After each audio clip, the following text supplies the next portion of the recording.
বলছে লা ইলাহা ইল্লাল্লাহ, মা দুটো ভিক্ষা দাও। ভিতর থেকে তখন বলছে বাড়ি কোথায়? বলছে পাইকুনিতে। বলছে তাই? বলছে এই তুমি নামাজ পড়ো না? নামাজ পড়ি না তো। বাগান থেকে শালা বদমাশ কোথাকার, নামাজ পড়ে না, ভিক চাইতে সাগর কাছাতে। তাড়িয়ে দিল।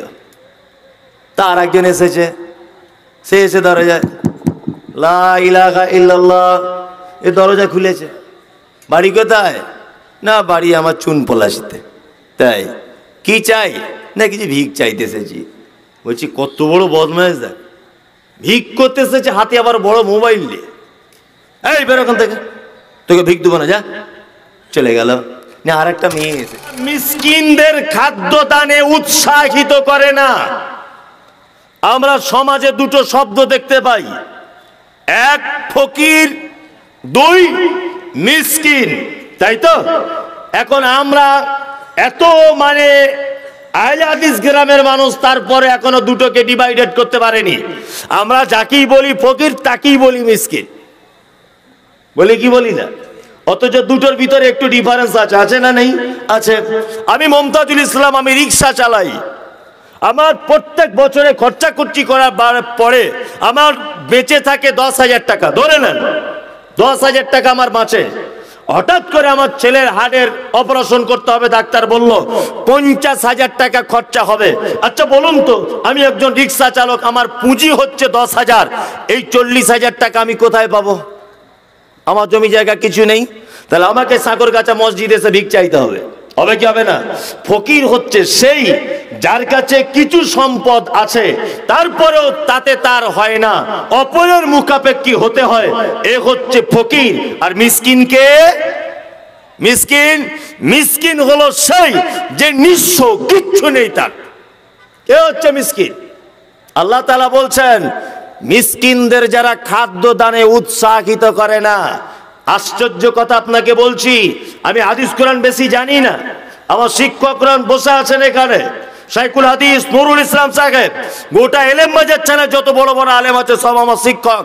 ওই জন্য আমার বক্তব্য রাখতে কোথাও কোনো বাধা নেই। কারণ হচ্ছে এই, আমি জানি যে ওনাদের ছাত্ররা, আমি বাস্তববাদী লোক হিসাবে আপনাকে দুটো একটা কথা বলি।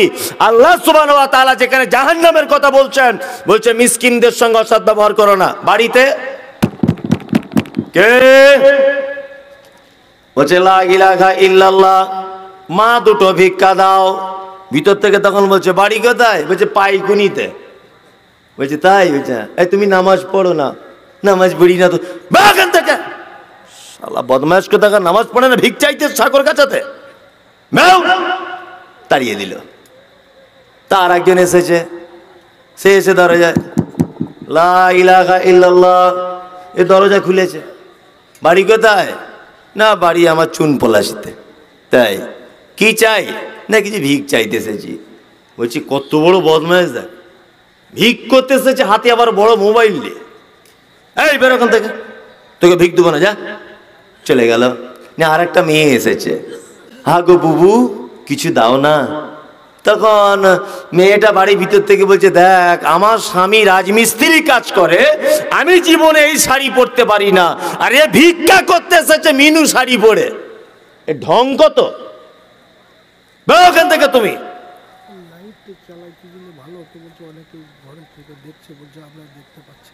না না, তারা ঘরে থেকে দেখে কি করবে? তারা এইখানে আসুক। আমার প্রবলেম আছে, ওই জন্য আমি লাইভ চালাতে দিচ্ছি না, আমার নিজস্ব প্রবলেম। কারণ এটা আপনারা জানেন যে আজকে আমার একটা প্রোগ্রাম ছিল, সেই প্রোগ্রামটা ক্যান্সেল করে আমি এখানে এসেছি সাগরগাছাতে। তাহলে এখন যদি লাইভ চলে তারা তো দেখতে পাবে যে আমি কোথাও না কোথাও বক্তব্য রাখছি। ওই জন্য আপনাকে বারবার বলছি লাইভ চালাবেন না। তাছাড়া আমার মিডিয়া এতগুলো এসেছে কিষানগঞ্জ, বিহার থেকে, মালদা থেকে, তা আমি কই লাইভ চালাতে বলতে পারতাম তো, কোনো অসুবিধা ছিল না। হ্যাঁ, ওই জন্য লাইভটা চালাচ্ছি না, আপনার অসুবিধা নেই। আর বাড়ি বসে দেখতে হবে না, অত সুখ ভালো নয়। তাহলে আপনার সবাই বাড়ি চলে যান, সবারই তো বড় মোবাইল, আমি বকি এখানে একা, ওটার সুবিধা হবে মনে হয় নাকি? অত সহজ নয়, চুপচাপ মেরে থাকুন। আপনার যখন আমি বারবার বলেছি ভালো লাগবে না, বসে বসে থাকুন, নেকি হবে। শুধু এই উদ্দেশ্যে বসুন যে আমি 12টা পর্যন্ত থাকবো বা 12:30 পর্যন্ত থাকবো, আমি নেকির উদ্দেশ্য আছি, এই ভেবে আপনি বসুন। জি, এইবার আপনাকে একটা কথা বলে দিই, সেটা হচ্ছে এই মিসকিন, আপনি তিনজনকেই বাড়ি থেকে ফেরত দিয়ে দিলেন। এই তোর হাতে বড় মোবাইল, এই তুই মিনু শাড়ি পরে এসেছিস, এই তুই নামাজ পড়িস না। আচ্ছা বলুন তো, সারা পৃথিবীর সব থেকে নিকৃষ্ট প্রাণী তার নাম কি? হ্যাঁ, শুকর। সারা পৃথিবীর সব থেকে নিকৃষ্ট প্রাণী, তাই তো? তার আগে কুকুর ধরে নেন, এটা নিকৃষ্ট প্রাণী। তার আগে মানুষ হিসাবে কয়েকটা নিকৃষ্ট লোকের নাম বলি। আপনারা জানেন যে লকডাউনে মানুষকে ঘরের ভিতরে ঢুকিয়ে বুলডুজার দিয়ে বাবরি মসজিদটা টুক করে ভেঙে দিল। এরা ভালো লোক না খারাপ লোক? ভালো লোক তো, খারাপ লোক, তাই তো? এই যে কিছুদিন আগে বাংলাদেশের ময়মনসিং এর একটা মেয়ে, নাম হলো তার তসলিমা নাসরিন, ভালো মেয়ে না খারাপ মেয়ে? খারাপ মেয়ে। কিছুদিন আগে নূপুর শর্মা বিভিন্ন আল্লাহর নবীর ব্যাপারে কটু কথা বলেছে, এ ভালো মেয়ে না খারাপ মেয়ে? খারাপ মেয়ে। আরে পাগল, নরেন্দ্র মোদীর মতো মসজিদ ভাঙনেওয়ালা লোককে আল্লাহ রুজি দেয়, অমিত শাহর মতো লোককে আল্লাহ রুজি দেয়। নবীর বিরুদ্ধে কথা বলেছে, নবীর বিরুদ্ধে বই লিখেছে, তাকে আল্লাহ রুজি দেয়। তার দস্তরখান থেকে ফেরত দেয় না, দেয়? শুকরকে আল্লাহ রুজি দেয়, কুকুরকে আল্লাহ রুজি দেয়, শ্রীকালকে আল্লাহ রুজি দেয়, বেনামাজিকে দেয়, নামাজিকে দেয়, বেঈমানকে দেয়, বিশ্বাসঘাতককে দেয়, সে তার দস্তরখান থেকে ফেরত দেয় না। আর এ ভিখারি ভিক করতেছে, আর বলছে নামাজ পড়ো, বলছে না, বলছে এখান থেকে। তুমি ফেরত দেবার কে? হে দিবে তো 2 টাকার কয়েন। ওর এলেম বাজারে কিছু দোকানদার দেখেছি, আগেকার দিনে যে পুরাতন 1 টাকার ছোট্ট কয়েন চলতো, ওই কয়েন হাতে দেয়। মানে না ও দোকানে চালাতে পারে, না ফেরত দিতে পারে। কি বললাম বুঝলেন তো? অতি চালাক ভালো নয়, অতি চালাক ভালো, অতি চালাকি ভালো নয়। দোকানদার কেউ নেয় না। আমি এলেম বাজার মাঝে সাঝে আসি বিভিন্ন দরকারে, দেখতে পাই দোকানদারদের কাছে ভিক চাই, ছোট 1 টাকার কয়েন দিচ্ছে। তা মনে মনে হচ্ছে যে বাঁ হাতের একটা ঠাস করে চর মারি, এত রাগ হয়ে যায়।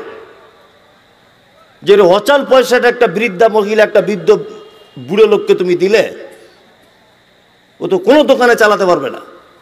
ন্যূনতম মানবতাটুকু তোমার নেই। আল্লাহ নবী সাল্লাল্লাহু আলাইহি ওয়াসাল্লাম বলতে গিয়ে বলেছেন, আফজালুল কওল সাদাকাতুন, ভিক্ষা যদি দিতে নাই বা পারো, উত্তম কথা বলো, সাদকার নেকি পাবে। উত্তম কথা বলো, এগুলো সামাজিক কথা। আমরা আলেম ওলামারা শুধুমাত্র বলি, অন্যান্য কাস্টের মানুষ শুধুমাত্র বলি, ইসলাম মনে হয় শুধু নামাজ পড়ার কথা বলে, ইসলাম মনে হয় শুধু যাকাত দেওয়ার কথা বলে, ইসলাম মনে হয় মাদ্রাসা মৌলবীদেরকে শুধু বলে দিয়েছে দান করার কথা, নিজের পকেটে টাকা ভরার জন্য। জি না, ইসলাম সামান্যতম বিষয়টুকু ছুট দেয়নি। দিয়েছে? দিয়েছে বলুন?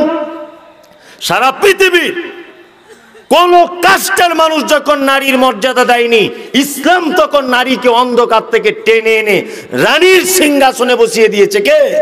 ইসলাম। এতিমকে যখন কেউ দেখেনি, সারা পৃথিবীর কোন কাস্টের মানুষ যখন দেখেনি, ইসলাম তখন এতিমকে তুলে এনে রাজ সিংহাসনে বসিয়ে দিয়েছে। মিসকিনদেরকে ইসলাম টেনে তুলে এনে রাজ সিংহাসনে বসিয়ে দিয়েছে। শুধু রাজ সিংহাসনে বসায়নি, একজন মিসকিনের সঙ্গে অসৎ ব্যবহারকারীকে জাহান্নাম ঘোষণা করে দিচ্ছেন আল্লাহ। কি চারটিখানি কথা? একটা এতিমের সঙ্গে অসৎ ব্যবহারকারীকে জাহান্নাম ঘোষণা করে দিচ্ছেন আল্লাহ। যারা বলছে ইসলাম মানি সন্ত্রাস, যারা বলছে ইসলাম মানি মাওবাদী, যারা বলছে ইসলাম মানি উস্কানিমূলক বক্তব্য, আরে পাগল, তুমি কোনোদিন ইসলাম জানতে চেয়েছো? কোনোদিন তুই বুঝতে চেয়েছো? ইসলাম হচ্ছে সেই, ইসলাম এমন একটা মানবতা, এমন একটা ভ্রাতৃত্বের কথা বলে, যে ধর্মে এটা পরিষ্কার করে বলা আছে, কুকুরকে পানি পান করালে বেশ্যা মহিলা জান্নাত চলে যায়। একটা কুকুরকে পর্যন্ত মর্যাদা দিয়েছে ইসলাম। সোশ্যাল মিডিয়ার মাধ্যমে অনেক রকমের অনেক কথা শুনতে পাওয়া যায়, যায় কি যায় না? যায়, যায়। এর নাম ইসলাম। ভাবার চেষ্টা করুন, এই যে কথাগুলো আমি কোরআন থেকে বলছি একটা একটা করে, এগুলো সব সামাজিক কথা। সামাজিক কথা নয়? প্রথমে বলেছে এতিমকে গলা ধাক্কা দিয়ে বার করো না, তারপরে বলছেন কি না, তারপরে বলছেন যে তোমরা মিসকিনদের খাদ্য দানে উৎসাহিত করো, তারপরে আল্লাহ তাআলা বলছেন ফাওয়াইলুল লিল মুসাল্লিন। অবশ্যই নামাজীদের জন্য একটা জাহান্নাম আছে। কাদের জন্য? নামাজীদের জন্য। যারা নামাজ পড়ে না ওদের তো আলাদা বিষয়, আবার যারা পড়ে এদের ব্যাপারে আল্লাহ তাআলা বলছে এদের জন্য আবার একটা স্পেশাল জাহান্নাম আছে। এ কি সহ্য করা যায়? নামাজ পড়েও জাহান্নাম, পৌষ মাসের কনকনে শীতে নামাজ পড়েও জাহান্নাম। জি হ্যাঁ, নামাজ পড়েও জাহান্নাম। এরা আবার কারা? আল্লাযীনা হুম আন সালাতিহিম সাহুন, যারা তারা নামাজে এনার্জি লস, অস্বস্তি বোধ, এদের জন্য ইউরাউল। আল্লাহ তারপরে একটা শব্দ ব্যবহার করছে, যারা লোক দেখানো নামাজ পড়ে, আর নামাজ পড়ে অথচ অলসতা করে। এই যে রমজান মাস আসছে, রমজান মাস আসছে, সোশ্যাল মিডিয়ায় তারাবি পড়ানোর ঢং দেখতে পাবেন। 20 মিনিটে 25 রেকাত তারাবি হয় কি করে? ওর পাছাতে কি মেশিন লাগানো থাকে নাকি? হ্যাঁ, তবে আমাদের মুসল্লিরাও আবার ঠিক তেমন। সাগরগাছা মসজিদে একটা হাফেজ রেখেছে, তা হাফেজটা নামাজ পড়াচ্ছে, আল্লাহু আকবার, আলহামদুলিল্লাহি রাব্বিল আলামিন, আর রহমানির রহিম, মালিকি ইয়াউমিদ্দিন। আস্তে আস্তে আস্তে আস্তে পড়াচ্ছে। আল্লাহ রাসূলের হাদিস যে সূরা ফাতিহা 7 আয়াত 7 দমে তেলাওয়াত করতে হবে, পিছনে মুসল্লিদের পড়ার সুযোগ দিতে হবে। ও সেই হিসেবে আস্তে আস্তে আস্তে আস্তে করে পড়ছে। তা টাইমটা 5 মিনিট 10 মিনিট একটু বেশি লাগছে। তা তারাবি পড়েই বাইরে এসে বলছে হাফেজ পাল্টা। হাফেজ না ঘোড়ার ডিম রে, কোরআন পড়তেই জানে না, পাল্টা ছোড়াকে পাল্টা। নিয়ে আবার একটা ছেলেকে ধরে এনেছে। তা ওই ছেলেটা জিজ্ঞেস করছে, হা গো আগের ইমাম সাহেবটা কেন তাড়িয়ে দিলে? বলছে একদম স্লো, একদম স্লো, গরুর গাড়ির মতো চলছে, ও রাখা যাবে না। তো এই তখন তাহলে দেখছি তাহলে চালাতে হবে খুব দৌড়ে। এ আল্লাহু আকবার, সাংঘাতিক মাল। এই হচ্ছে শালা বাঘের বাচ্চা হাফেজ। তার মানে আমরা পাবলিক এত খারাপ যে আমরা নিজের ভালোটা পর্যন্ত বুঝি না। নিজের ভালোটা বুঝি, নিজের ভালোটা বুঝি না। আমি সুগারের রুগী, সত্যি কথা আপনাকে নয়, বোঝানোর জন্য বলছি। আমি সুগারের রুগী। তা আমি একটা ডাক্তারের কাছে গেলাম। তা ডাক্তারটা একটু বকাটে টাইপের, বকাটে বুঝেন তো, বেশি কথা টথা বলে। তা বকাটে ডাক্তার, ডাক্তার হাতামায় দেখে বলছে, ওরে বাবা মারাত্মক সুগার তো। যে মারাত্মক। ডাক্তারবাবু আমাকে দেখে বলছে, আপনি ফজরের নামাজ পড়ে 1 ঘন্টা করে হাঁটবেন, আলু খাবেন না, রসগোল্লা ধারে পাশে যাবেন না, আর এই 10 টাকা পাতা একটা ট্যাবলেট দিচ্ছি, প্রতিদিন একটা করে খাবেন, ইনশাল্লাহ 1 মাসের মধ্যে আপনি সুস্থ থাকবেন। তা আমি 10 দিন খেয়েই যাচ্ছি এই ওষুধ আর হেঁটেই যাচ্ছি। আমার বউ আমাকে বলছে, কি ব্যাপার ফজরের নামাজ পড়ে তুমি হাঁটছো কেন? আমি ডাক্তার বলেছি এরকম এরকম ব্যাপার। আমাকে তখন আমার স্ত্রী বলছে, তুমি ঘোড়ার ডিম কার কাছে গেলে? ও কি ডাক্তারের জাত? শৈলেন ব্যানার্জির কাছে যাও এলেম বাজারে। শৈলেন ব্যানার্জির কাছে গেলাম, শৈলেনকে গিয়ে দেখালাম। শৈলেন আমার হাত দেখে বলছে, মৌলী সাহেব তো সাংঘাতিক ব্যাপার। আমি সাংঘাতিক ব্যাপার, সুগার। কোন ডাক্তার দেখিয়েছিলেন? ফটিক ডাক্তারকে দেখিয়েছিলাম সাগরগাছায়। ডাক্তারের জাত নাকি? ও দেখি কি ওষুধ লিখেছে, ওষুধের পাতাটা নিয়ে ফট করে ছুঁড়ে ফেলে দিল। বলছে আর কি বলেছে? আজ ফজরের নামাজের পরে হাঁটতে বলেছে, আলু খেতে নিষেধ করেছে, মিষ্টির ধারে পাশে মানা করেছে। শৈলেনবাবু বলছে, শুনুন, রসগোল্লা জনমের খাওয়া খাবেন, আলু জনমের খাওয়া খান, ফজরের নামাজ পড়ে হাঁটা তো দূরের কথা, নামাজ পড়াই লাগবে না, আপনি ঘুমান। আর একটা কাজ করুন, মাসে 2 বার আমাকে দেখাবেন, 1000 টাকা করে ফি। আরে 400 টাকা পাতা ওষুধ লিখে দিয়েছি, 1 মাসে 2 পাতা করে খাবেন, আর বাকি যা আছে সব খান। তাহলে ওর ফি লাগবে মাসে 2000, আর ওষুধ লাগবে 800, 2800 টাকা। এলেম বাজার যাওয়া আসা খরচা, সাগরগাছা থেকে আরো 200, মানে 3000 টাকা প্রত্যেক মাসে খরচা। আচ্ছা বলুন তো দেখি, অরিজিনাল ডাক্তার কোনটা? সত্যিটা বলুন। অরিজিনাল আপনাকে বাঁচাবার জন্য ভালো রাস্তা বলে দিয়েছে কে? ফটিক। আচ্ছা, এবার ইমানদারিতার সঙ্গে বলুন, আমরা অরিজিনাল ভালো বলি কাকে? এই জায়গাটায় গোলমাল। বলুন, ও এলেম বাজার ওকেই বলি, এলেম বাজারের ওকেই বলি শৈলেন ব্যানার্জি ওটা খাঁটি ডাক্তার, এ কিছুই বুঝে না। তা ধর্ম হয়েছে ঠিক তেমন, মানুষের বুঝ হয়েছে ঠিক তেমন। মানুষের বুঝ কেমন? যে জলসায় যত শ্রোতা বেশি হয় ওই জলসায় নাকি অত বেশি সফলতা হয়। যে বক্তার যত বিচুটি বেশি, যে বক্তার যত টাকা নেয় বেশি, সে নাকি প্রধান বক্তার যোগ্য হয়। আর কি হয়? আর হচ্ছে এই যে হাদিসের ব্যাপারে রংচঙিয়ে বলা যায় নিকটে সহজে জান্নাতে ভরে দেওয়া যায়, ওই আমলের প্রতি আগ্রহী বেশি নয়। আমি কাটা কাটা কাটা কাটা করে বলছি মৌলী সাহেব চলবে না, আর একজন এসে দেখছি কানে হাত দিয়ে জামা ছিঁড়ে টান দিয়ে দিচ্ছে, বলছে সাংঘাতিক মাল, বলছে সাংঘাতিক বক্তা, বলছে কি বলছে না? আপনি নিজের ভালোটাই তো এখনো পর্যন্ত বুঝতে শেখেননি। বুঝতে শিখেছেন? শিখেননি। চলুন আম্মাজান আয়েশা সিদ্দিকা রাদিয়াল্লাহু তাআলা আনহার একটা জবান থেকে আপনাকে কথা বলছি। আল্লাহর নবী বলেন, আম্মাজান আয়েশা বলেন, আমি নবীজিকে রাতের নামাজ পড়তে দেখেছি। আল্লাহর নবী যখন সিজদায় চলে যেতেন, আমার আশঙ্কা হতো যে আল্লাহর নবী তিনি মনে হয় সিজদা থেকে উঠতে ভুলে গেছেন। আল্লাহ রাসূল যখন রুকুতে যেতেন, আমি মনে মনে ভাবতাম যে আল্লাহর নবী মনে হয় রুকু থেকে উঠতে ভুলে গেছেন। বিশ্ব নবী যখন কিয়াম করতেন, একটা সূরা তেলাওয়াত করার পরে আরেকটা সূরা যখন তেলাওয়াত করতেন, আমি মনে মনে ভাবতাম মনে হয় এইবারে নবীজি রুকু যাবেন। ওই তেলাওয়াত করার পরে আরো একটা তেলাওয়াত তিনি করতেন, আমি ভাবতাম হয়তো এইবারে রুকুতে যাবে। নবীজিকে দেখেছি যতক্ষণ তিনি কিয়াম করেছেন ততক্ষণ রুকু করেছেন, যতক্ষণ তিনি রুকু করেছেন ততক্ষণ তিনি সিজদা করেছেন। সকালবেলাতে আল্লাহর নবীর পায়ের দিকে তাকিয়ে দেখেছি পাগুলো ফুলে গেছে। বিশ্ব নবীকে মৃদু হেসে আয়েশা বলছেন, ইয়া রাসূলুল্লাহ, আপনার এই অবস্থা কেন? বিশ্ব নবী বলছেন, আয়েশা রে, আমি আল্লাহর নবী, আমি জান্নাতের সার্টিফিকেট প্রাপ্ত একজন মানুষ, আমাকে দিয়ে ইসলামের পরিপূর্ণতা দান করা হয়েছে। তবে আয়েশা শুনে রেখে দাও, আমি কি আমার স্রষ্টার কাছে, আমি কি আমার মুনিবের কাছে আরো একটু উত্তম হতে পারি না? আল্লাহু আকবার। আর আমাদের কেমন অবস্থা? আমাদের আল্লাহর কসম দিয়ে বলছি, এখানে সাক্ষী নিয়ে এসেছি, আপনাদের ঘুড়িসার একটা ছেলে ইমামতি করে একটা মুর্শিদাবাদ কোন এক জায়গায়, জায়গাটার নাম মঙ্গল জোন। তবে একদিন আসরের নামাজ পড়াচ্ছি, আমি ইমামতি করছি আর আমার সঙ্গে মনির আছে, তাই ইমামতি করছি, দাঁড়িয়েছি আসরের নামাজে, আল্লাহু আকবার। তো পিছন দিক দিয়ে একটা লোক ফোনটা বাজছিল, ফোনটা ধরে বলছে, बाद में फोन कीजिए, अभी हम नमाज में है।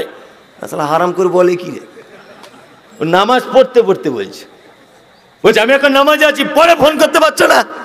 আচ্ছা, এই কি ওর নামাজ পড়ার ঢং? আল্লাহু আকবার। কিছু লোক আবার দেখছি যে নামাজে টুপি দিতে ভুলে গেছে কোনো কারণে। টুপি ছাড়া যে নামাজ হবে না এরকম কোনো ব্যাপার নয়, একটা সৌন্দর্য এতটুকুই, দিতে ভুলে গেছেন, ভালো হয়েছে, বিনা টুপিতেই চালিয়ে যান। তা ওর নামাজের মাঝখানে মনে পড়েছে টুপি দেওয়া হয়নি, তা পুকুর থেকে টুপিটা জুত করে বার করছে, বার করে যদিও বা শটাম করে লাগিয়ে নিলি তা এক হলো, ও লাগিয়ে না নিয়ে ফুঁক দিয়ে জুত করে আবার লাগাচ্ছে টুপিটা ফুঁক দিয়ে। এই তোমার জানা নেই যে নামাজের ভিতরে কোনো কাজ বৈধ নয়, কোনো কাজ কি বৈধ নয়।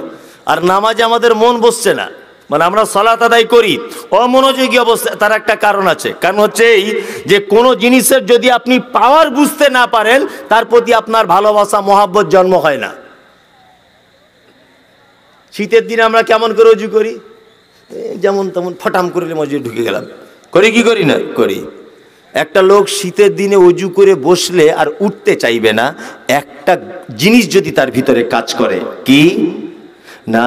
রাসূলুল্লাহ বলেছেন যে তোমার অজুর স্থান দিয়ে যে পানিগুলো ঝরে যায়, এই পানি দিয়ে তোমার ছোটখাটো পাপগুলিকে ঝরিয়ে দেওয়া হয়। এই একটা লোক যখন অজুতে করবে, পানি যখন হাতে লাগাবে, একজন মুমিন মানুষ যখন এটা ভাববে, উরি বাবা পানি যত ঝরবে আমার নেকি তত কম হবে, এই আমার গুনাহ তত কম থাকবে, তাহলে বলুন তো পালিশ বেশি দেবে না কম দিবে? বেশি করে দিবে, তাই না? তা একজন নামাজি নামাজের ভিতরে তার অ্যাক্টিভিটি সব সময়ের জন্য বাড়তে থাকবে তখন কখন অসজুদ ওয়াক্তারিব, বান্দা যখন সিজদা দেয় আল্লাহ তার নিকটে চলে আসে, এইটা যখন তার মনের ভিতরে আসবে সে তখন সিজদাতে গিয়ে আর উঠতে চাইবে না। আর যতক্ষণ তার মনের ভিতরে এইটা না আসবে যে সিজদাতে আমি আছি, এমনিতে আছি, এটা কোনো ব্যাপারই নয়, ও ফটাম করে সিজদা থেকে উঠে পড়বে। ও সিজদায় গেলে উঠতে চাইবে না কখন? যখন সে বুঝতে পারবে অসজুদ ওয়াক্তারিব, যখন বান্দা সিজদায় যে আল্লাহ বলছে আমি তার নিকটে চলে আসি, ও তখন এটা মনে মনে ভাববে আল্লাহু আকবার, আল্লাহ এখন আমার সামনাসামনি চলে এসেছে। সিজদা থেকে উঠতে মন চাইবে? চাইবে না। এতেও যদি আপনার নামাজে মনোযোগ না বাড়ে, আর রাসূলুল্লাহ সাল্লাল্লাহু আলাইহি ওয়াসাল্লাম বলেছেন তুমি এটা ভাবো যে তুমি আল্লাহকে দেখছো আর নয় আল্লাহ তোমাকে দেখছে। তুমি হাত বেঁধে যখন দাঁড়িয়ে আছো তুমি বুঝতে পারছো যে এই মুহূর্তে আল্লাহ আমাকে দেখছে। এটা যদি বুঝতে তোমার অসুবিধা হয়, তুমি এটা ভাবো যে আমি এখন আমার স্রষ্টার সামনে দাঁড়িয়েছি। এই তিনটা জিনিস আপনার ভিতরে না কাজ করলে নামাজের ভিতরে মনোযোগী বাড়বে না।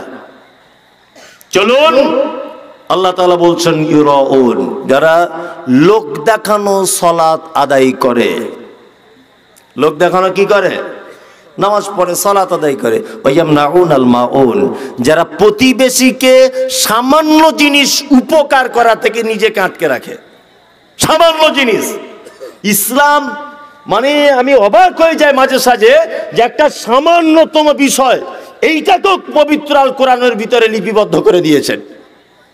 বলছে প্রতিবেশীকে সামান্য উপকার করা থেকে যারা বিরত থাকে এদের জন্য আল্লাহ তাআলা জাহান্নাম ঘোষণা করে দিচ্ছেন, জাহান্নামের ব্যাপারে আলোচনা করছেন। আপনি কি ভাবতে পারছেন তাহলে প্রতিবেশী কত ইম্পর্টেন্ট বিষয়? আমি মমতাজুল ইসলাম কুরবানিতে একটা গরু কিনেছিলাম, আমার মাথার ভালো জায়গা নেই, তা আপনার খামারে দুদিন বেঁধেছি। আপনার স্ত্রী বলছে হ্যাঁ গো, এই মমতাজুল আমাদের খামারে গরু বাঁধছে, মনে হয় জায়গা দখল করে নিতে পারে, তুমি যা পারবে এখন থেকে করো। ও সকালবেলাতে কুঞ্চি আর কাঁটা দিয়ে দেখছি জায়গাটা ঘিরছে। হ্যাঁ গো ঘিরছে কেন? বলছে না অসুবিধা আছে একটু। কিছুই অসুবিধা নাই, আমি যে দুদিন গরু বেঁধেছি এই কারণে। মসজিদের বাথরুম ঘর হচ্ছে, পাঁচিল হচ্ছে, কিছু হচ্ছে, 1 বিঘা জায়গা যদি একটু ছেড়ে দেয় লোকটা, 1 বিঘা বা 1 হাত জায়গা যদি একটু এদিক ওদিক করে দেয়, তাহলে মসজিদের বাথরুমটা একটু বড় করে হয়। ওকে বলতে যাচ্ছে যখন চাচা জায়গাটা একটু ছেড়ে দাও না, বলছে না, বলছে বিক্রি করে দাও, বলছে না। আর 3 লাখের জায়গা 6 লাখ দিব, বলছে তাও দেবো না। মানে এমন গরম মারছে মনে হচ্ছে ওর আর ওর বাপের কবর হবে ওইখানে, এমন গরম মারছে। অথচ হযরত মুহাম্মদ সাল্লাল্লাহু আলাইহি ওয়াসাল্লাম নয়, স্বয়ং আল্লাহ বলছেন যারা প্রতিবেশীকে সামান্য উপকার করা থেকে বিরত রাখে। আমাদের নবী মুহাম্মদ সাল্লাল্লাহু আলাইহি ওয়াসাল্লাম তিনি বলেছেন কোন প্রতিবেশী যেন আরেক প্রতিবেশীর দেওয়ালে কাঠ, কুঞ্চি কোনো কিছু টেক লাগিয়ে রাখতে যেন নিষেধ না করে। আমরা কি করছি? কি করে মানে ওকে ফাঁদে ফেলা যায় আর কি করে ওকে বিপদে ফেলা যায়, এই ধান্দায় ঘুরছি। কি করছি না? ঘুরছি। অথচ রাসূলুল্লাহর একটা হাদিস শুনে নেন। আল্লাহর নবী বলেছেন কোন মুসলিম যদি অনুপস্থিত কোন মুসলিম ভাইয়ের জন্য যদি দোয়া করে, ওই দোয়াতে আমিন আমিন বলে কারা না আকাশ আসমানের ফেরেশতারা। আর যখন অনুপস্থিত ভাইয়ের জন্য ওর ভাই যখন দোয়া করে, ফেরেশতারা আমিন বলে। আর ফেরেশতারা তারপরে এইটা বলে নিজেরা দোয়া করে যে আল্লাহ গো, ওই লোকটা তার ভাইয়ের জন্য যে দোয়াটা করেছে এর থেকে উত্তম কিছু ওই লোকটাকে আগে দাও। তার মানে বোঝা গেল যে আপনি দোয়া পেলেন আমার, আর আমিন আমিন বলল কে? ফেরেশতারা। আর তারপরে আল্লাহর নবী বলছেন স্বয়ং ফেরেশতারা দোয়া করে তার জন্য, যে তার ভাইয়ের জন্য দোয়া করে। তাহলে লাভ আমার হলো, লস আমার হলো না। বিশ্ব নবী বলেছেন কখনোই নয়, কখনোই নয়, কখনোই নয় তুমি তোমার প্রতিবেশীর দেওয়ালে বা তার কোনো জায়গাতে কাঠ বা কুঞ্চি এইভাবে টেক লাগিয়ে রাখতে নিষেধ করে দিও না। যদি রাখতে নিষেধ করে দাও তোমার ঈমানের কমজোরিতা আছে। আল্লাহর নবী তিনি বলেছেন ওয়াল্লাহি লা ইউমিনু, ওয়াল্লাহি লা ইউমিনু, ওয়াল্লাহি লা ইউমিনু। বিশ্ব নবী বলছেন আল্লাহর কসম ওই লোকের ঈমান নাই, আল্লাহর কসম ওই লোকের ঈমান নাই, আল্লাহর কসম ওই লোকটার ঈমান নাই। কে সে লোকটা? নবীজি বলেছেন ফালিউজি জারাহু, যে তার প্রতিবেশীর সঙ্গে অসৎ ব্যবহার করে দেয় তার ঈমানই নাই, তার ঈমানই নাই, যে তার প্রতিবেশীর সঙ্গে অসৎ ব্যবহার করে। আচ্ছা বলুন তো কঠিন ব্যাপার না সহজ ব্যাপার? খুব কঠিন ব্যাপার। আপনার গ্রামে খুঁজে দেখুন 80% ফ্যামিলিতে কথাবার্তা নেই, ঝগড়া ঝামেলা আছে না নেই? আছে। অথচ লোকটা নামাজও পড়ছে, তসবিহও গুনছে, সবই করছে, ওকে দেখতে ভালো লাগে। অথচ প্রতিবেশীর ব্যাপারে আল্লাহ নবী সাল্লাল্লাহু আলাইহি ওয়াসাল্লাম বলেছেন যে জিবরিল আমাকে এত বেশি বলতেন যে আমার আশঙ্কা হতো যে আমার সম্পদের ওয়ারিস হয়ে যাবে কিনা তারা, এত বেশি বেশি করে ওসিয়াত করতেন। এই দেখুন, প্রতিবেশীর সঙ্গে যদি আপনি ভালো ব্যবহার করেন, এতিম দুস্থ অনাথ ফকিরদের সঙ্গে যদি ভালো ব্যবহার করেন, আপনাকে একটা 1 কুইন্টাল ওজনের কথা বলছি, আপনি নিতেও পারেন, আপনার কাছে 10 পয়সার দাম নাও থাকতে পারে। আল্লাহ নবী সাল্লাল্লাহু আলাইহি ওয়াসাল্লাম ওই যে নবুয়ত প্রাপ্তির আগে হীরা গুহাতে তিনি কি করতেন? আল্লাহর ধ্যানে মগ্ন থাকতেন। একদা জিবরিল আমিন চলে এলেন, বিস্তারিত ঘটনা, এসে বলছেন মুহাম্মদ ইকরা। আল্লাহ রাসূল বলছেন আমি তো পড়তে জানি না। তারপরে সিনাতে চাপ দেওয়া হলো, আল্লাহ রাসূল পড়তে পারলেন, বিস্তারিত ঘটনা। আল্লাহ রাসূল কাঁপতে কাঁপতে কাঁপতে কাঁপতে খাদিজার কাছে এসে বলছেন আমাকে একটা চাদর পরিয়ে দাও, ঠান্ডা লাগছে, আমার আশঙ্কা করছে, আমি আশঙ্কা করছি নিজের উপরে যে আমি মারা যাব কিনা। আমি একটা অদ্ভুত মানুষকে দেখলাম, আমার কাছে এলো, ঘটনা এই এই এই এই। আল্লাহ নবী সাল্লাল্লাহু আলাইহি ওয়াসাল্লাম থরথর থরথর করে কাঁপছেন। খাদিজাতুল কুবরা রাদিয়াল্লাহু তাআলা আনহা চাদর জড়িয়ে দিলেন, আর খাদিজা বলছেন আল্লাহর নবী আপনি চিন্তা করবেন না, একদমই নয়, আপনাকে কখনো কেউ আপনাকে বিপদে ফেলতে পারে না, আপনার কখনো কোনো বিপদ হতে পারে না। আপনি অসহায়দের পাশে থাকেন, আপনি দুস্থ মানুষদের দেখাশোনা করেন, আপনি বিধবাদের পাশে থাকেন, এতিম অসহায়দের পাশে থাকেন, আপনি কখনোই বিপদগ্রস্ত হতে পারেন না, কেউ আপনার কোনো ক্ষতি করতে পারে না। আম্মা জান খাদিজাতুল কুবরা রাদিয়াল্লাহু তাআলা আনহা নবীজিকে তিনি এই উপদেশ দিচ্ছেন, আস্তে আস্তে করে বোঝাচ্ছেন, স্বামীকে বিপদের সামনে পড়েছেন, আল্লাহ নবীকে বোঝাচ্ছেন বারবার। এই কথা বলতে গিয়ে খাদিজা বলছেন আপনি অসহায় মানুষদের পাশে দাঁড়ান, এতিমদের দুঃখ কষ্ট বোঝেন, বিধবাদের পাশে দাঁড়ান, প্রতিবেশীর সঙ্গে সদ্ব্যবহার করেন, আপনি আত্মীয়দের সঙ্গে সম্পর্ক অটুট রাখেন। তার মানে বোঝা গেল এই কাজগুলো করলে কখনো বড় ধরনের বিপদ হয় না, কখনই বড় ধরনের বিপদ হয় না। আল্লাহু আকবার। আল্লাহ তুমি আমাদের এই আমলগুলিকে করার তৌফিক দান করো, আমিন। চলুন আর একটা সূরা বলেছিলাম, ওইটার বাংলা বলে দিই।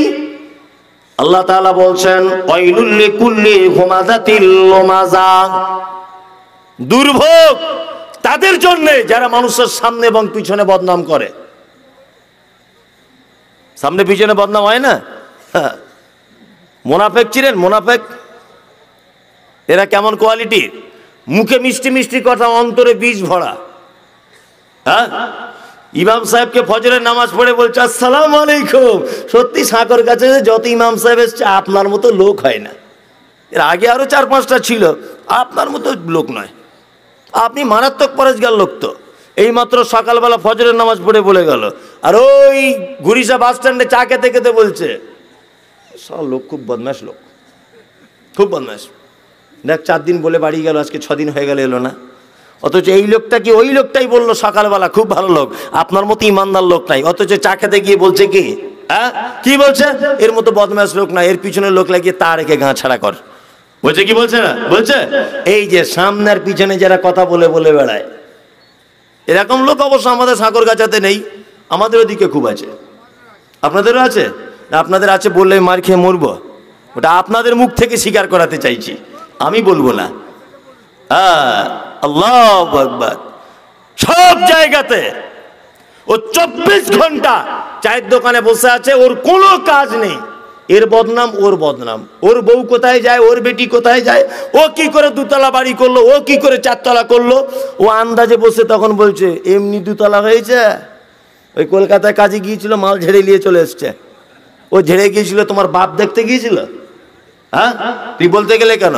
অথচ কোরআন বলছে ইয়া আইয়ুহাল্লাযীনা আমানু, এই তোমরা যারা ঈমানের স্বীকৃতি প্রদানকারী, ইজতানিবু কাসীরাম মিনাজ-জান্নি ইন্না বা'যাজ-জান্নি ইসমুন, শোনো, অধিক ধারণা করো না, অধিক ধারণাটা মহাপাপ।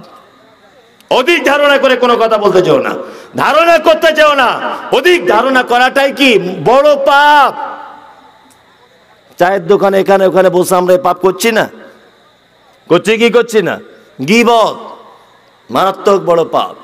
আল গীবাতু আশাদ্দু মিনাজ জিনা, যে হাদিস আছে, যদি হাদিসটা তাহকিক করেছেন আল্লামা নাসিরউদ্দিন আলবানী, আমার কাছে বই পড়ে দেখছিলাম, শায়েখরা ভালো জানেন যে হাদিসটা ঠিক নয়, যে জেনার থেকেও ব্যভিচারের থেকেও গীবত ভয়ঙ্কর, এই হাদিসটা ঠিক নয়। তবে বাস্তবতা কিন্তু মারাত্মক কঠিন, বাস্তবতাই কিন্তু ঠিক।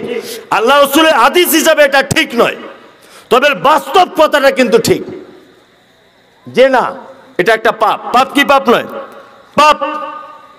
আমি জেনা করেই ফেললাম রাতের অন্ধকারে, সকালবেলাতে আল্লাহর ভয় হয়ে গেল, ফজরের সময়তে, আল্লাহ আমি যে পাপ করেছি, পাপ তুমি ক্ষমা করে দাও। আমি যার সঙ্গে ব্যভিচার করেছি সে আর আমি ছাড়া পৃথিবীর কেউ জানে না। 1 দিন 2 দিন 4 দিন 5 দিন মাপ যদি চাইতে থাকি, দোয়া কবুল হবে কি হবে না? হবেই, ইনশাআল্লাহ হয়ে যাবে, অসুবিধা নাই। আমি যার সঙ্গে পাপ করেছি সেও দোয়া চাইছে, সেও ক্ষমা চাইছে, আল্লাহ ক্ষমা করে দাও, অবশ্যই তার পাপ ক্ষমা হয়ে যাবে। তাহলে আমি ব্যভিচার করলাম, যার সঙ্গে করেছি পাপটা তার আর আমার ভিতরে সীমাবদ্ধ ছিল। দুপুর বেলাতে ব্যভিচার করেছি, আর রাতের বেলাতে আল্লাহর কথা স্মরণ হয়ে গেল। নামাজ পড়ার পরে আল্লাহকে ডেকে বলছে, আল্লাহ গো তুমি আমার পাপগুলিকে ক্ষমা করে দাও। 1 দিন 2 দিন 3 দিন 4 দিন 5 দিন ধরে যদি ক্ষমা চাই, আল্লাহ গফুর রহিম, তিনি দয়া করে মেহেরবানি করে আমার আর তার পাপকে ক্ষমা করে দিতে পারে কি পারে না? পারে।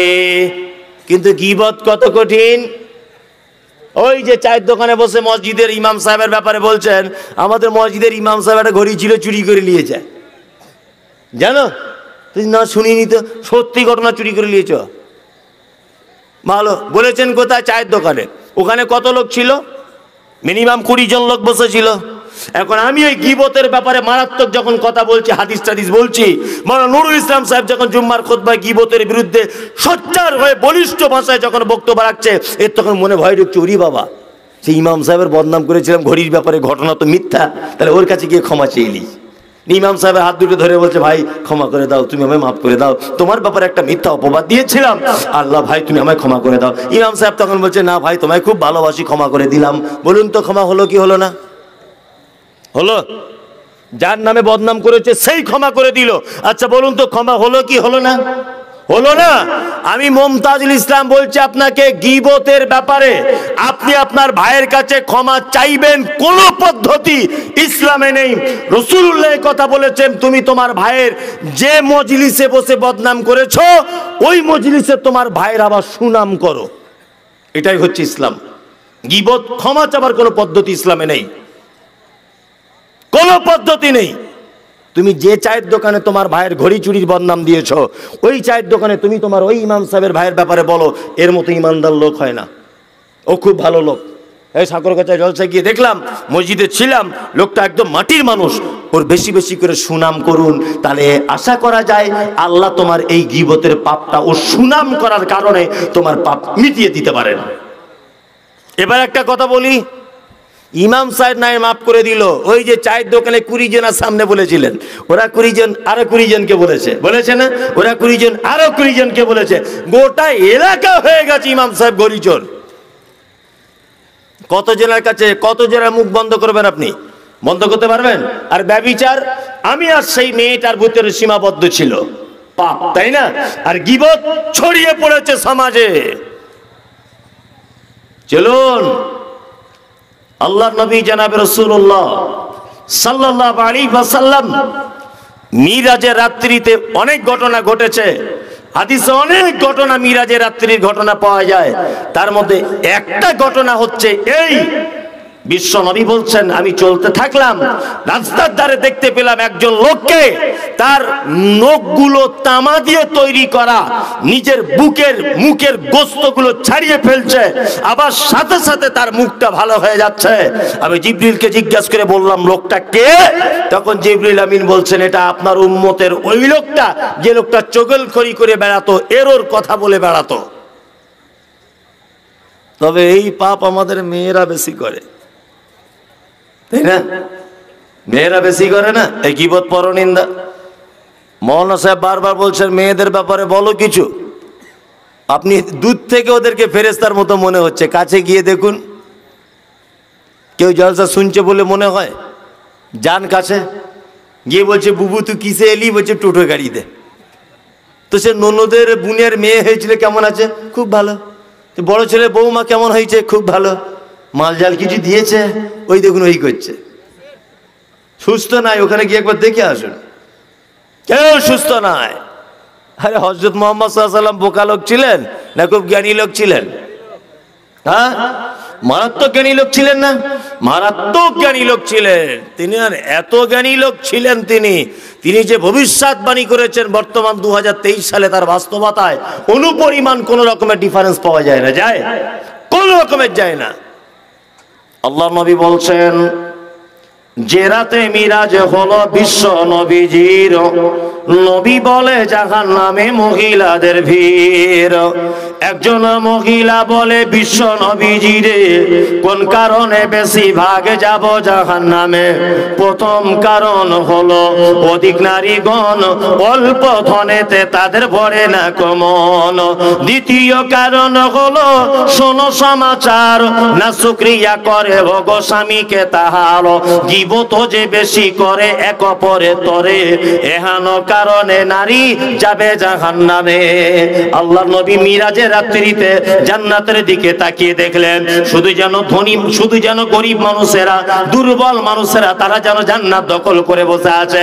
জাহান্নামের দিকে দেখলেন শুধু যেন নারীরা অধিকাংশ, আর ধনী মানুষেরা তারা যেন জাহান্নামের ভিতরে যেন অধিকাংশ রয়েছে। আল্লাহর নবী ফেরত এলেন, বক্তব্য রাখতে রাখতে বলছেন ইয়া মাশারান নিসা তাসাদ্দাকনা, ও নারীরা তোমরা বেশি করে সাদকা করে দাও। একজন মহিলা বলছেন আল্লাহর নবী গো, কি এমন ভুল করেছি, কি এমন অপরাধ করেছি, কি এমন গুনাহ করে দিয়েছে আপনি বারবার নারীদেরকে সাদকার কথা বলছেন? বিশ্ব নবী বলছেন মহিলা শুনে রেখে দাও, তোমাদের অনেকগুলি পাপ রয়েছে, তার মধ্যে দুটো একটা পাপ হচ্ছে এই যে অল্প জিনিসে তোমাদের কোনদিন মন ভরে না। নারী জাহান্নাম চলে যাবে তার একটা কারণ হচ্ছে অল্প জিনিস ওদের মন ভরে না। সাঁকরগাছা হয়তো ব্যতিক্রম, এই এলাকার মেয়েদের ঘরে অত সহজ নয়।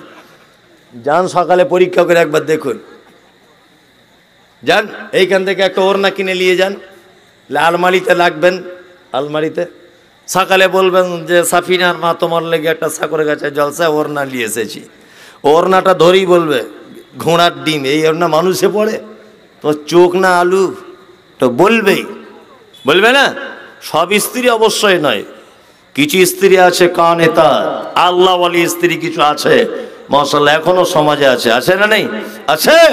রাসূলুল্লাহ বলছেন তারপরে কি স্বামীর প্রতি অকৃতজ্ঞ, স্বামীর প্রতি অকৃতজ্ঞ নয়, সর্বক্ষণে দেখবেন অকৃতজ্ঞ। আপনি পরীক্ষা করে দেখবেন, আপনার গাছের একটা ভালো আম হয়েছে, খেতে বসেছেন স্বামী স্ত্রী দুজনে একসাথে, তা খেতে খেতে ওকে জিজ্ঞেস করে দেখবেন তো যে আমটা খুব মিষ্টি বলো, ও এক চান্সে বলবে মিষ্টি বটে কিন্তু আমার আব্বাদের গাছের মতো লয়, এটা বলবেই। এটা ওর একটা নারী ঘটিত মানে রোগ, ও বলবেই এটা যে আমার আব্বাদের গাছের মতো লয়, এটা বলবেই, বলবে না? বলবে। আর পরনিন্দা গীবত। ওই জন্য আগে বলেছি, এর আগেও আমি আপনাকে, যে আপনার বাড়িটাকে যদি সুখে শান্তিতে রাখতে চান, পাড়ায় 5টা পুরুষ মানুষ যদি আপনার বাড়িতে ঢোকে, বৈঠকখানা যদি থাকে, আপনি সেখানে বসে গল্প গুজব করুন, আমার আপত্তি নেই। কিন্তু পাড়ায় ভুল করেও কোনো মেয়েকে আপনার বাড়িতে ঢুকতে দেবেন না। ও আপনার সুখের সংসারটাকে 12টা বাজিয়ে দিয়ে বাড়ি চলে যাবে। কি বললাম বুঝলেন তো? পাড়ার কোনো মেয়েকে আপনার বাড়িতে ঢুকতে দেবেন না। আরও আপনার স্ত্রী বয়স হয়ে গেছে যদি ঢোকে, একটু একটু আলাদা ব্যাপার। যাদের বাড়িতে নতুন বৌমা, আর নতুন বৌমা শাশুড়ি খুব মিলজুল করে চলছে আর কি, ভালোভাবে সংসারটা গুছিয়ে চালাচ্ছে শাশুড়ি বৌমা, এদের বাড়িতে যদি পাড়ার কোনো মেয়ে ঢুকে যায়, ওই সুন্দর পরিবেশটাকে একেবারে 2 দিনে পৃথক করে ও গোয়াল ঘরে রান্না করবে, ও দোতলায় রান্না করবে, দেখবেন। পাড়ার কোনো মেয়েকে ঢুকতে দিবেন না বাড়িতে, খুব সাবধান। তবে সব মেয়ে অবশ্যই নয়, তবে গীবাতের ব্যাপারে আমি আর কাউকে বাদ দিতে পারবো না, বাদ দেওয়া যাবে না, যাবে না। পৃথিবীতে একটা প্রাণী আছে, পৃথিবীতে একটা লিঙ্গ আছে, যারা যার খায় তার বদনাম করে, তার নাম নারী। আপনারই শাড়ি পরে আছে, আপনারই ভাত খায়, আপনারই জুতো জামা পরে, আপনারই সব কিছু করে, ওর কেউ যখন জিজ্ঞাসা করে আরে তোদের বাড়ির লোকটা কেমন, জীবনে সুনাম করবে না কখনো। ওর মুখে নাম পাওয়া 4টিখানি বড় ব্যাপার নয়, বড় ব্যাপার। মায়েরা যারা আছেন শুনে রেখে দেন, জান্নাত আপনাদের জন্য খুব সহজ, আল্লাহ রসুল করে দিয়েছেন, এটা খুব সহজ। আপনার 4টে কাজ করে দেন, জান্নাত চলে যাবেন। আরো আপনাদের ব্যাপারে অনেক অফার রয়েছে।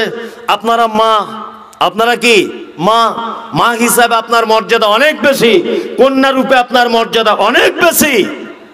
আল্লাহু আকবার। খালা হিসাবেও ইসলাম আপনাকে অনেক মর্যাদা দিয়েছে। আল্লাহ নবী সাল্লাল্লাহু আলাইহি ওয়াসাল্লাম আপনাকে অনেক মর্যাদার চরম শিখরে পৌঁছে দিয়েছে। আপনি এই কাজগুলো থেকে একটু বিরত থাকবেন, একটু বিরত থাকবেন। আল্লাহু আকবার। আল্লাযী জামা মালা ওয়া আদ্দাদা। আল্লাহ তাআলা বলছেন, যারা মাল জমা করে গুনে গুনে রাখে, আজকে স্টেট ব্যাংকে 5 লাখ, ওই ব্যাংকে 6 লাখ, এইখানে এত কাঠা জমি, ওখানে অতটা জমি, এখানে এত সম্পদ, ওখানে এত সম্পদ, গুনে গুনে গুনে গুনে যারা রাখে, ইয়াহসাবু আন্না মালাহু আখলাদা, মনে মনে ভাবে মাল আমার চিরস্থায়ী থাকবে, মালই আমাকে বাঁচাবে, মালই আমার সুখ শান্তি দিতে পারে। মাল চিরস্থায়ী থাকে? বাঁচানো যায়? মাল বাঁচাতে পারে না। এটা আপনারা জানেন, আমার থেকেও ভালো জানেন। বামফ্রন্টের সব থেকে বড় কমরেড ছিলেন কমরেড জ্যোতিবাবু। অসুস্থ হয়েছিলেন, আমেরিকা থেকে মেডিকেল টিম আনা হয়েছিল কলকাতাতে আলিমুদ্দিন স্ট্রিটে। 13 দিন চিকিৎসা চলেছে। 13 দিন পরে লোকটাকে বাঁচানো গেল না। শাহজাহান বেঁচে নেই, জাহাঙ্গীর বেঁচে নেই, কেউ পৃথিবীতে বেঁচে থাকেনি মালের গরমে। আপনিও থাকবেন না, থাকবেন? আপনিও থাকবেন না। কিছু কিছু মানুষ আছে তো মাদ্রাসার মৌলভী সাহেবকে দেখলে এই রাস্তা দিয়ে দেখছে নুরুল ইসলাম মৌলভী আসছে, ওই রাস্তা দিয়ে ঘুরে যায়। যদি পকেট থেকে বিল বইটা বার করে টাকা চাইবে, এরকম আছে না? নেই? আছে।